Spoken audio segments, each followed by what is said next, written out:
All right. Well, thank you all for joining us today. My name is Clarissa Unger, and I'm the Development Coordinator here at the Dole Institute. I think most of you know me by now. We thought we'd try out something a little with our visiting fellow here to invite just our friends and our student advisory board members here today for a little program. So thank you all for coming. Just a couple of things to announce before we get started. I did want to remind everyone, if you were here last night, I talked about the reception that we'll have as our Friends Recruitment Reception before the Presidential Lecture Series next Thursday. So if anyone is interested in that and hasn't gotten an invitation yet, please see me after today's program. Also, just a couple housekeeping items. Please remember to turn off your cell phones, and we will have Q&A after Bill's interview today, just like we normally do with all of our programs. Also, Mike has another program this evening at the Edwards campus, so he will have to leave by 4 o'clock today, so we'll try to get him out of here in time for that. And also, just if you do have to get up at all during the program, please just be mindful of the cameras since we have a little different setup here today.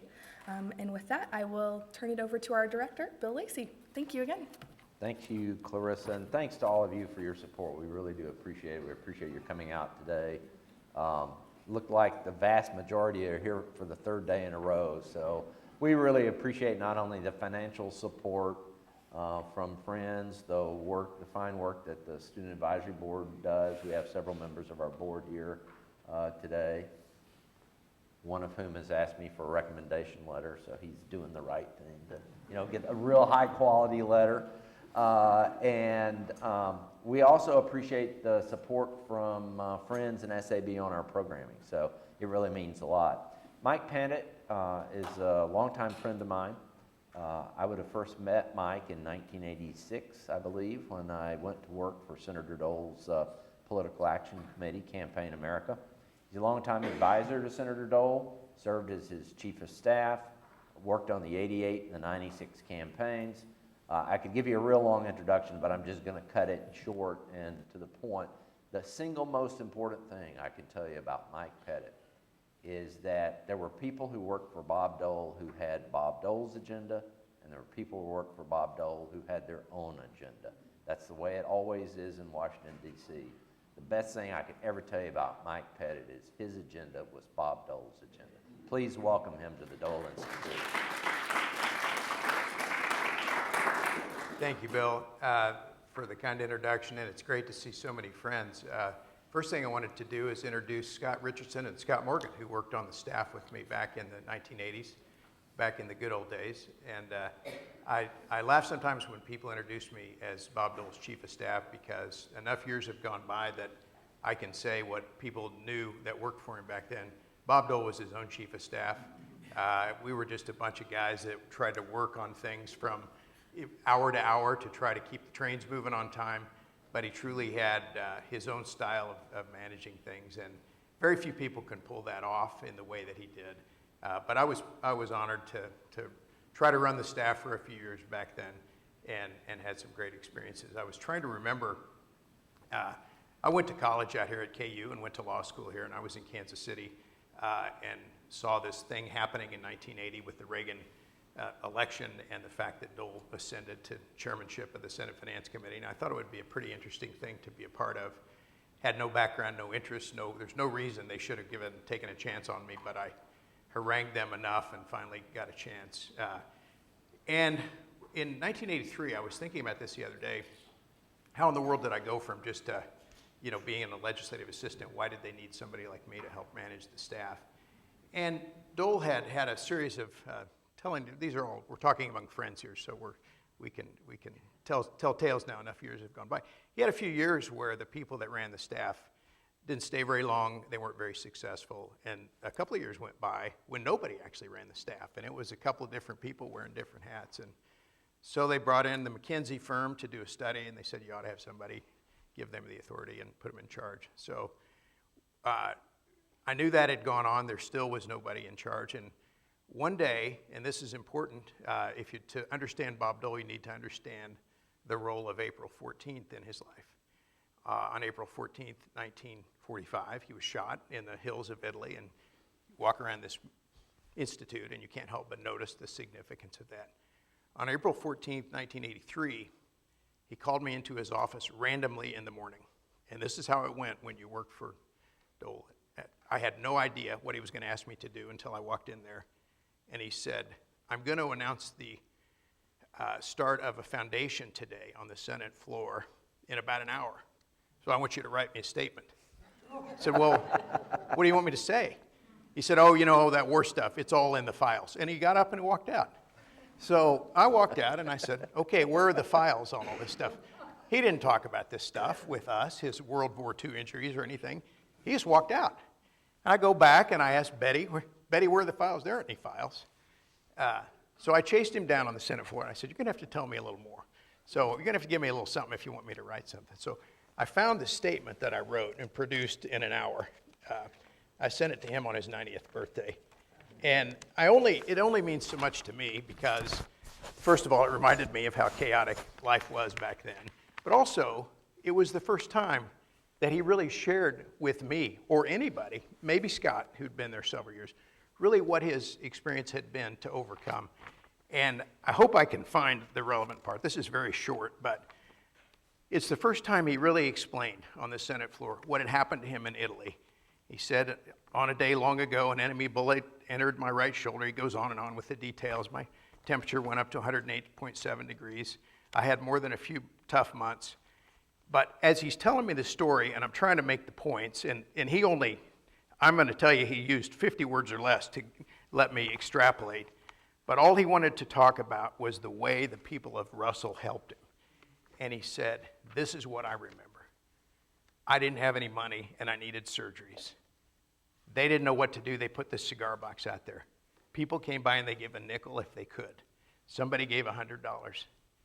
Now I've gotten someplace in my life, and I want to do something with that. It doesn't mean anything. He said, I may never be president, but I want to return to the people of Kansas and every place I can. I want to help them because it's my turn. So when I think about it that day, I was just blown away by the first time he shows this emotion, and he explained it. So he goes over on the Senate floor, gives this talk, announces the start of this foundation, uses very eloquent words, after all, I wrote it, and but nobody knew it was coming. And all of a sudden, we sort of lingered over there, and back then, the Senate wasn't on TV, so you listened on the radio at what was happening, and people are paying attention in their offices, and all these senators come flooding over there, and Bob, that's fantastic. How come you didn't orchestrate this or tell us? And he wanted to make no big deal out of it, and he slunk out the side door, and that was the end of it. So I think that was my test to see if I was going to stay on the staff or do any good. And about a month later, he decided I should run his staff. So that was life back then when we were working in the 80s. You could walk in, and I walked in one day, and I was assigned the task of analyzing Gary Hart's nuclear build-down program. Now, I didn't know anything about national defense or any of that, but you were expected. If you were smart and had a few areas in your portfolio, you were expected to go take on anything. It's kind of scary if you think about young people like me helping run the government, and Scott. Yeah. So. Oh boy, that is scary. Let's go to your story a little bit, and we're going to talk a lot about Senator Dole. But where were you brought up? How were you educated? What was your preparation for a job like this? Just a lifelong interest in history and politics. I came to KU, I studied political science. I was never really interested in the science of it. I was interested in the biography of it, the character of the people. And then things happen in your life for sometimes funny reasons, but I wanted to go to Washington because I hated practicing law in the kind of litigation I was doing at the time. So I would have taken any job anywhere that seemed significant and that led to a pathway out of mundane antitrust law, which is what I was doing at the time. And it's funny because my career came full circle back from 1998 to 2004 when I headed up a worldwide antitrust effort against Microsoft to enforce the antitrust laws. But by the later date, I wasn't sitting in warehouses looking through documents. I was writing briefs to the Supreme Court and doing that kind of thing. But what was my preparation for it? None. So, just a willingness to work hard and to try to listen. And, when you go to work for somebody like Bob Dole or Nancy Kassebaum, that was the senator at the time, they don't put you in charge of anything for a while. They give you something you can handle, and then you slowly prove yourself and you expand your portfolio, and sooner or later, you're doing more important things. So it's kind of learning on the job in a way. Yeah. When did you actually go to work for Dole, and how did you get that job? You referenced it a few minutes ago, but you didn't really go into the details. Well, I got the job because I knew there was a guy that lived in Lawrence by the name of Kim Wells, who had worked for Senator Dole on the 1976 presidential campaign and actually worked in his Senate office for many years. And I figured out that I was interested in doing this because I had friends at KU that went out there for internships in the summer, and they always had a blast, and people would try to stay on, and there were no jobs. And they said, come back after you've gotten a law degree, and that kind of thing. So I always had it in my mind that might be an interesting thing to do for a while. And about the summer of 1980, I just figured out a way to befriend Kim Wells and say, get to know him and say, I might be the kind of guy. And he was always, yeah, we might have some jobs someday. And then he called me and he said, I kind of forgot about this until just now. He said, yeah, they're doing this investigation of Billy Carter and this influence of the Libyan government, and Dole would give you a chance. You'd have to go out there and pay your own expenses. There's no real committee, and there's no guarantee that it will last a week or a month. But if you'd like to do that, we can give you a shot. And I said, that's going to be hard for me to convince anybody that that's a good career move. I didn't have an extra $500 to do that. But I sort of established my willingness. And the week before the 80 election, when it started to look like Reagan was going to win, I called Kim 50 times. I mean, that's sort of how you do. Finally, he agreed to have lunch with me the day after the election. He said, let's see what we can do. So he arranged for me to go out to Washington and have an interview in December of 1980 after the election. Flew all the way out there, probably told a whopper of a lie to my law firm at the time about where I was going to be for the day. And Senator Dole was managing a bill as the Republican leader of the Finance Committee that involved windfall profits tax. I sat in the lobby off the Senate floor for 5 hours waiting to meet with him and never did. So I flew home to Washington, or to Kansas City, and said, that's it. That was my shot at moving to Washington. It will never happen. A few months go by, I get a call, and there's a meeting, and it all sort of worked out over time. But I tell people, kids have come to me for years that are in college and otherwise, how do you get a job in Washington? And there's a lot of luck involved in it. I mean, there was a woman that came to me once, and she was beautiful, a Harvard graduate, and she came to town, had a wonderful resume, and left town in 10 days because there wasn't a job for her. Some people come back, and there's an opening at the time, and you get lucky, and they're there for 30 years. So a little bit of randomness to it. Yeah, we tell our SAB kids a lot of it is networking and who you know. So, right. And in that case, it worked for you, who you know. Right. Yeah. Well, I'll be indebted to Kim Wells for a long time. So. Yeah. Well, he actually was the first person other than Senator Dole who approached me about this job.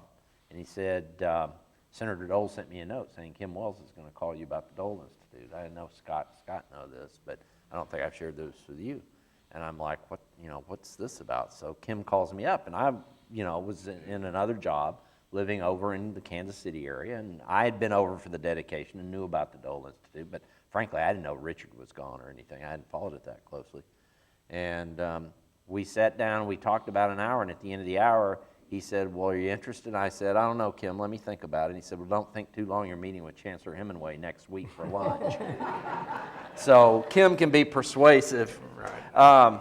What was your first role with the senator, and kind of walk us through your progression of roles? Well, you start out there and you're a legislative assistant, and they assign you to all the issues on a given committee. So I was responsible for the Commerce Committee and the Banking Committee. I knew absolutely zero about either one of them, other than what I read in the newspaper. But at the time, I was interested that the government had been involved in an antitrust lawsuit against AT&T at the time, and that was now the subject of legislation. So the first thing I did the first 3 months I was there was dig into this legislation about how to structurally separate AT&T and Southwestern Bell. All these companies were all part of one company at one time. And it turns out that led to, I developed a specialty in that area, both in antitrust law and in telecommunications, and it sort of led into a bunch of different areas. But I didn't know that at the time, and it was actually fortuitous. Now that I look at Scott and I'm reminded of those days, there was a guy from Garden City, Kansas, that was the chief Republican counsel on the House Telecom Committee, and he taught me most of the subject matter when there was nobody else to teach me. So anyway, that's what I did at first. Random transportation issues. The day I got there in Washington, Reagan had just fired all the air traffic controllers, and so that was, I mean, literally on the Friday before I showed up on a Monday. Didn't know anything about it, didn't know anything about labor law, but that wasn't a controversy. The public supported him greatly. There were assorted aviation, trucking, railroad issues, those kinds of things. None of them were terribly memorable, but those are the kinds of things I started off doing. Banking issues, routine. There was some deregulation always of some of these issues, and they involved being knowledgeable and knowing where to draw the lines. When an industry starts to become deregulated, you sometimes can't do it all at once, or there are repercussions and economic dislocations. So there are always transition rules and that kind of thing to try to learn. So that's a little bit of a summary of what I did at first. Yeah, when were you elevated to Chief of Staff? 1983, right after this incident in April of '83. It was about 3 weeks later. Which incident? The one that I talked about, writing the statement on the Senate floor on April 14th of '83. And so Senator Dole asked me he came in on a Monday morning and he said, "What are you doing today?" And I said, "You're the boss. What am I doing today?" And he said, "Well, can you go up to the 21 Club in New York with me for lunch?" Sure, why not?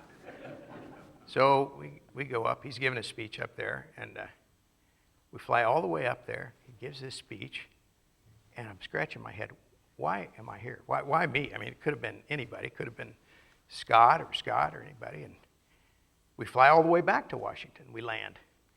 And he finally says, "Okay, I've been thinking about this, and will you take this job?" And I said, and I'd gotten some warning that I was going to be asked to do it. I said, "I'm going to have to negotiate the terms of it." So he said, "Okay, we can negotiate the terms. Meet me in my hideaway office tomorrow at 11, but you can't talk to anybody."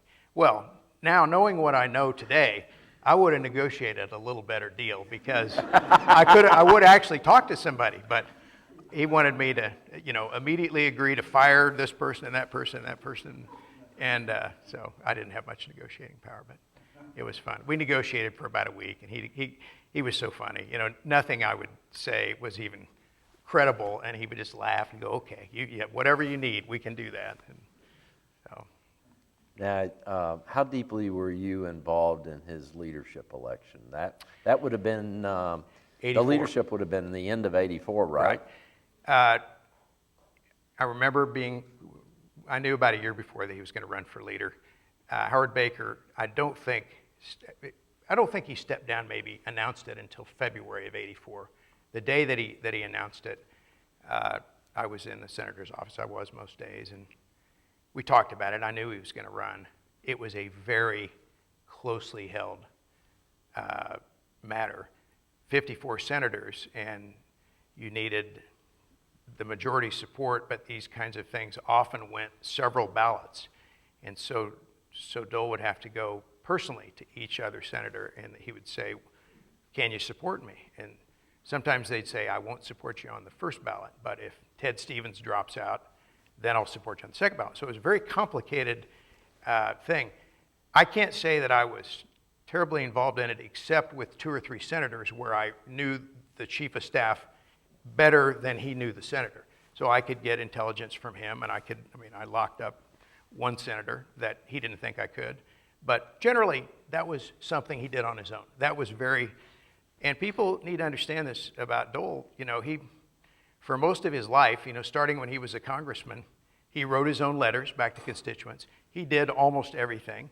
And when it came time to really big decisions like that, it's not that he didn't trust people, but he trusted himself more, and he did most of it himself. People sometimes, I talk about the senator and I say, He was very bipartisan oriented, but he could be very partisan at times. Kind of talk a little bit about that and explain how you can be both of those things. You know, I've looked back on it and I've thought about it, and what I remember over time is mostly the bipartisanship, but the reputation of him being so partisan. And so to go back to the real Bob Dole partisan, I think you have to go back to the 70s. And when he was the RNC chairman in the early 70s. And I've read some of the statements, and he probably wishes he hadn't said some of them. Sure. On the other hand, he's proud that he didn't say half the things that Bob Haldeman tried to get him to say when they were running the Nixon White House. When you look at the famous Dole-Roy Senate race of '74, which was incredibly, I mean, it was on the national stage and it was a big deal. Dolph remembers. A lot of people that were following Kansas at the time, all of you remember. Dole was for 5 or 6 things that would be considered liberal today. He was for expanding Social Security, expanding some Medicare benefits, expanding the REA, expanding all these things. It make him sound like a liberal, but his reputation was so partisan at the time. And it was when I was first there on the staff. What I think happens when you become the chairman of a committee and not just in the minority, you assume responsibility and you decide, I have to make things happen. I have to make the trains run on time. And by definition of job title, you have to be a little bit less partisan. The most I was fascinated by, in the corner of this hallway, around the corner, under the word social, is a picture that I found in the White House when I was down there at a meeting in 1983. And Bob Dole is sitting there like this, and Ronald Reagan is next to him with his hand on his face, just like that. And I asked the White House if I could take that picture. And I gave it to Dole for a Christmas present. And it reminded me that for all the great things many people think Ronald Reagan did, his economic program was considered voodoo economics by George Bush in the 1980 primary. Howard Baker called it a riverboat gamble. And David Stockman said, we never believed in any of it in the first place, and he was the budget director.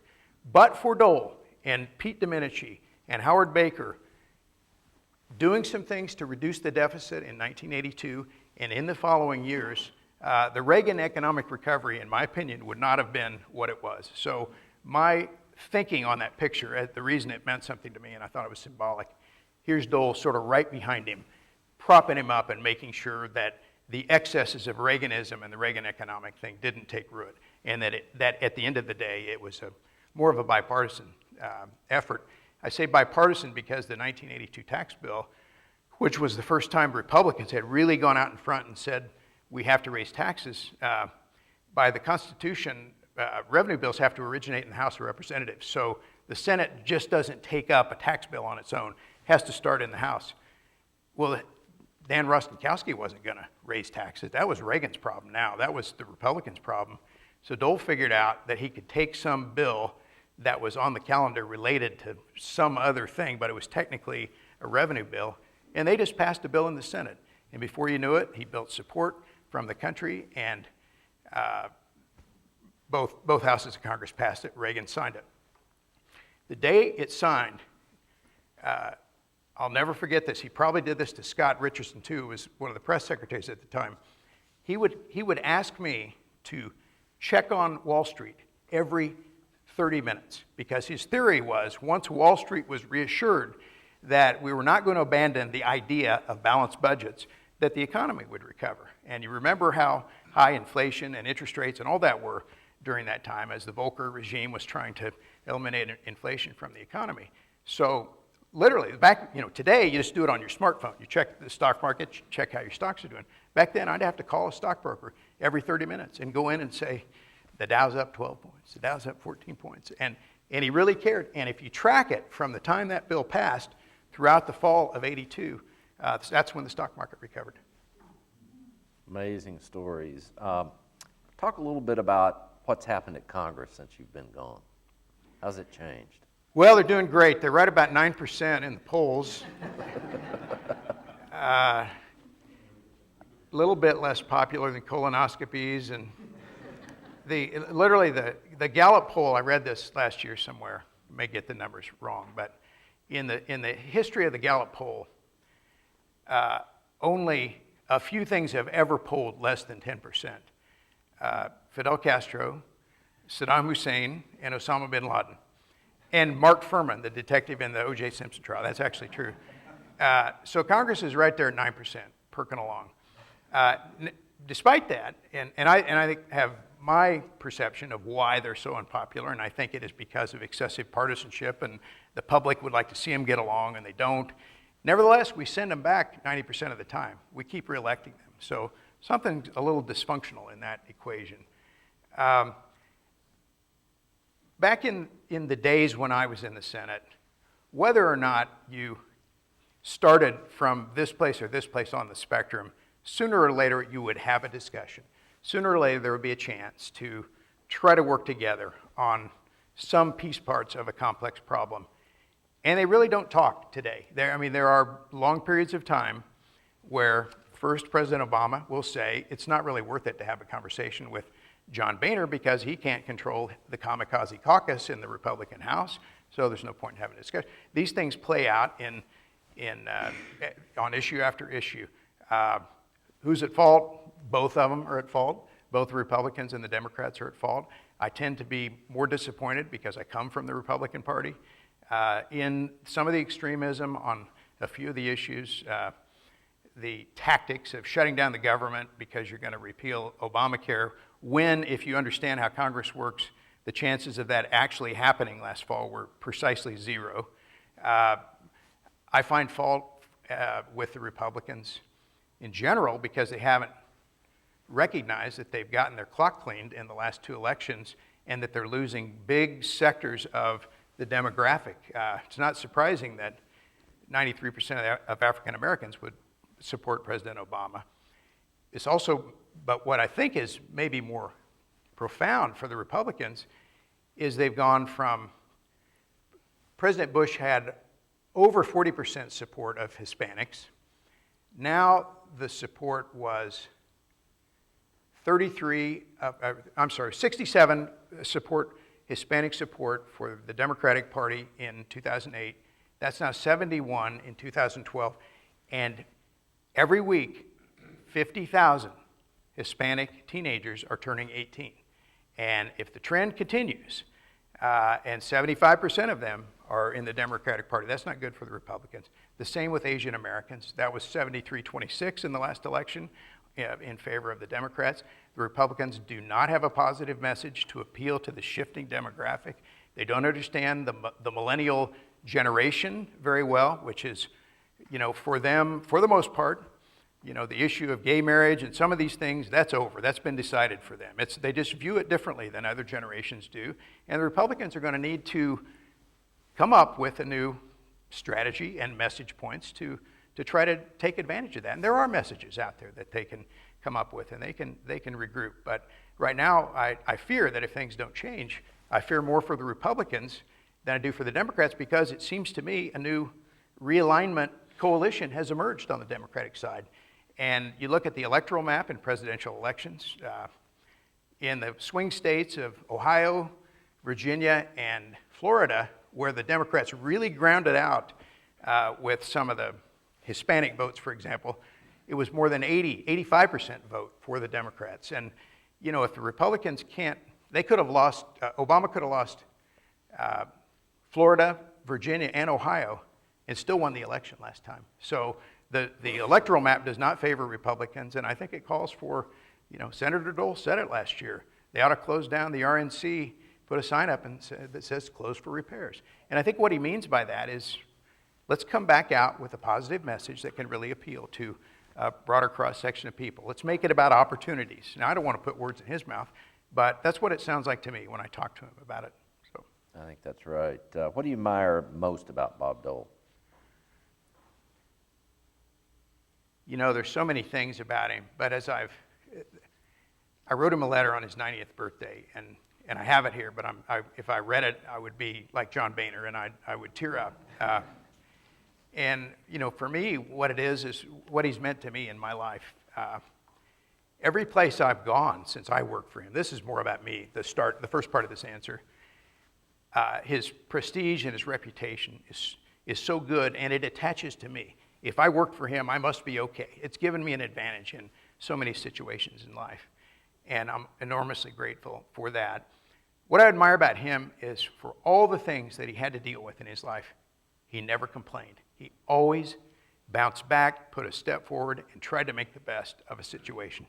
And it's a character thing. I think it's, when I said I studied politics, but not for the science of it, you study it for the character, for the people.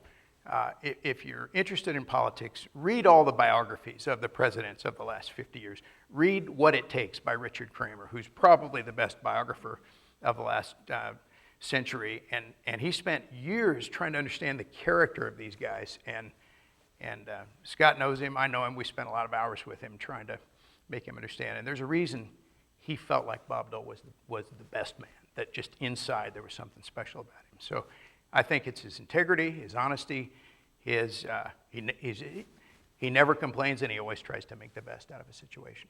You've got a lot of individuals here who are really committed to the Dole Institute, whether they be students on the advisory board, friends who support us by coming to our programs and giving us financial support.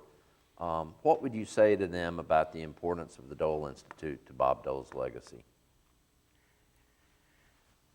Well, I think it's fantastic, and I fear what happens when Bob Dole dies if this institute is not permanently financed and people forget the lessons of bipartisanship and a time when leadership meant talking to people on the other side and always remembering how to make it a better country.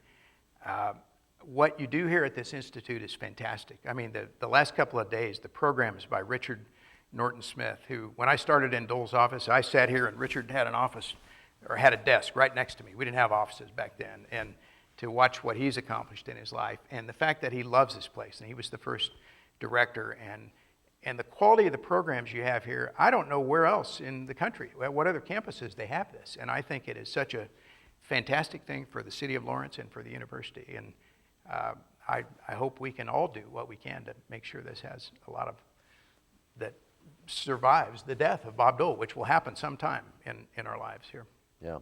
Let's go to questions that you might have. If you got a question, raise your hand. Alex will bring a microphone by. Any questions about Bob Dole or Mike's role? Or I was born in Wichita, and I moved to Topeka when I was 10 years old, and I lived in Topeka until I came to KU. And my parents, my mother and stepfather, moved to California when I was 19. I was a freshman at KU, and I was going to transfer to UCLA. But after 1 year at KU, I said, I love it here. I'm staying.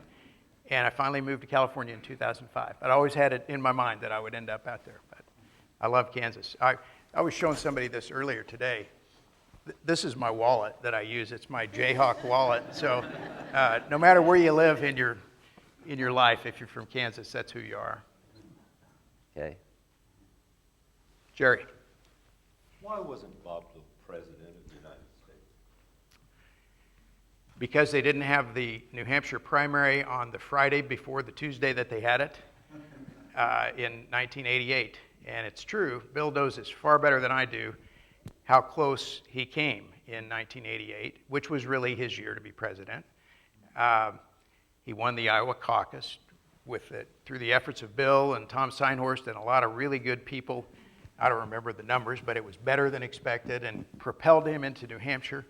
I remember spending the week up there in New Hampshire with him. We were all up there, and it felt like he was going to be president on Wednesday, on Thursday, on Friday. And they had a snowstorm. The media thing kind of got screwed up. Bush went after him at this debate on Sunday night and tried to make him sign a no-tax pledge. It seemed to have some resonance, and by Tuesday morning of the New Hampshire primary, Dole knew he wasn't going to win. And it's crazy how politics can move like that. A few points in a few days. And then we didn't have, Bill helped design the campaign, but from my perception, he had to win those two to raise enough money to really be credible at the next leg. 96, Bill and I talked about this a little bit earlier, so it's true that had Clinton wasn't doing so well the first couple of years. He got, the Republicans took over the Congress in '94. Clinton hadn't gotten his legs about him. The Oklahoma City bombing on April 19th of '95, Clinton goes down. He's healer in chief. He's finally catching on. In the fall of '95, Newt Gingrich et al. Closed down the government, hurts the Republican brand, and the economy was getting better. And I think anytime you're campaigning against an opponent with the caliber and talent of Bill Clinton, and the economy's good, it's going to be a pretty tough sell. So I don't know who could have beaten him that year. In 2004, little aside, Dole called me one day. I was in Washington doing my thing, and he said, hey, we're going to give the Dole Institute Award to Bill Clinton. Want to come with me for the day? It'll be fun. I said, sure, that'll be a fun day. So I get involved like I used to, and talking to their staff, and okay, this is the deal, and Clinton's got to go do a Democratic fundraiser somewhere. So Dole tells me, tell him the speech is at 12:30 at Allen Fieldhouse. Well, the speech is at 1:30. He said, tell him it's at 12:30, because Clinton's an hour late everywhere, and I don't want 17,000 students waiting for him over there. So I tell him it's at 12:30. He goes, where do we meet you? Meet us in the basketball locker room. So we go to the basketball locker room at 12:30. Here comes Bill Clinton. He's an hour early. So what do? We sit there and we chit-chat a little bit, and then on the schedule, we're going to walk out in the hall in Bill's self, and the remaining players on campus are going to give him a jersey, and Clinton number 1, Dole number 2, or the other way around, I can't remember. So after about 20 minutes of talking, and Clinton's getting nervous and anxious, I went and knocked on Coach Self's door. I said, come on, Bill, you got to help us out here. So he comes in, and we have this conversation. I tell this story to people privately. Bill Self has as much charisma as either one of those guys. I think you know that around here. And on the way out on the airplane, it happened to be the day that I knew from the press and my sources out here, Mario Chalmers was going to sign with KU that afternoon. And so I'm briefing Dole. We're talking on the plane. It's a long flight. What's going on with KU basketball? Well, they've signed Micah Downs and this Julian Wright, and they're going to sign Mario Chalmers today, the kid from Alaska. And I didn't know about Brandon Rush because he didn't come along till later. So it's a fantastic recruiting year. So Dole's kind of nodding. So Bill Self shows up. Dole starts rattling off. So tell me about Mario Chalmers. No, that's never heard of him. An hour before, and he's convinced him that he just studied this stuff. So Clinton gets a little bit. His feathers are ruffled. He's the sports fan in this deal. We walk out in the hallway, and he goes, hey, Mike, come here. He said, is that Danny Manning over against the wall? I said, how in the world would you know Danny Manning? He said, he doesn't look anything like he did when he played for KU. He said, played for KU? I remember when he played for the Clippers, and he averaged 19 points before he hurt his knee. Then he played for the Bucks, and he played with he rattled off his whole career. And then, so he felt like he was vindicated on his sports knowledge that day. It was a fun day. So it was a hot day. Yeah, it was about 90 degrees in Allen Fieldhouse, wasn't it? Any other questions? Okay, we got one over here. Do you know how Senator Dole spends his days now? Is he out among people and doing things? I'm going to see him Thursday in Washington. I haven't seen him for a couple of months. I try to see him when I go back there. He goes into his law office every day. As he said on his 90th birthday, he gave a speech on in one of the rooms, I forget, in the statuary hall, right? Mm-hmm. And he said, so this is what I do every day. I go in the office about 9:30, go home about 4, nothing much happens in between. So that's the way he describes his day. He sees friends, he sees visitors. Believe it or not, he still works on things. He connects people. It's remarkable. His health is there. I'm told, I haven't talked to him on the phone since October. I'm told that he's doing better than he's done in the last several years. I went out there to Walter Reed in 2010. I got a call, and they said, he'll never make it out of the hospital. You better go see him. So coincidentally, I arranged to go on April 14th because I knew how special of a day it was. And I spent the afternoon with him, and I thought he'll never get out of the hospital. And it's remarkable how he's made a comeback.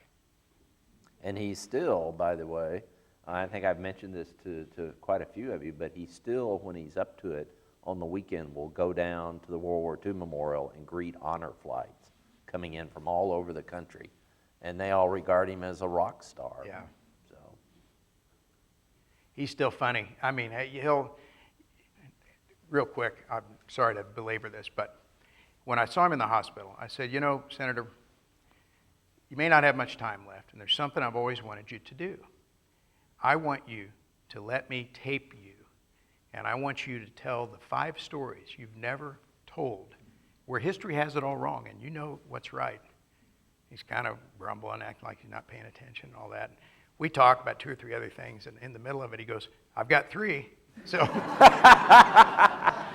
but I've never talked him into actually letting me tape that. I might ask him Thursday to see. that'd be good. Yeah. Make sure you give the tape to our archive. Well, I said, I've seen one of these documents, and I promise you nobody will see it for 25 years after you've died. And so he acted like he would do it, but we haven't followed up. Yeah. Well, take a moment, you've been serving as a visiting fellow here at the Dole Institute. Take a moment just to describe what you've been up to the last couple of days. We've worked you pretty good, haven't we? You know, it's fantastic to come back on campus. When I was in my last year of law school, I taught undergraduate business law. So I remember the feeling of standing up in front of a class and trying to conduct affairs. It's different now because I don't know what's on their mind. I don't know what they know, what the historical references are, and so you just throw something out there, and you hope you can spark a discussion. I'm very interested in this generation of people at KU.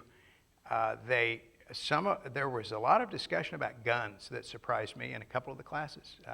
It's a more intense thing for them. They come at it in a way that surprises me, given that most of the time when I was working in Congress and in my adult life, the idea that there could be restrictions on guns was just a given. You can't have a sawed-off shotgun. The Supreme Court decided that in 1939. You can't have, there have been restrictions on assault weapons. So that's one thing that surprised me, is that we talked about guns in a couple of classes. In general, they don't know what to do they're aware, the kids on this campus are aware that the political system is broken, that bipartisanship doesn't exist anymore. They don't have any better idea how to fix it than anybody else, but they're looking for solutions, and they'll come up with something. I believe in the next generation, but it's their turn, and we'll see what they come up with. Well, the ones coming out of the Dole Institute know what to do. Right. So, yeah, absolutely. Mike, thanks a lot. Appreciate Thank you, it Bill. very much.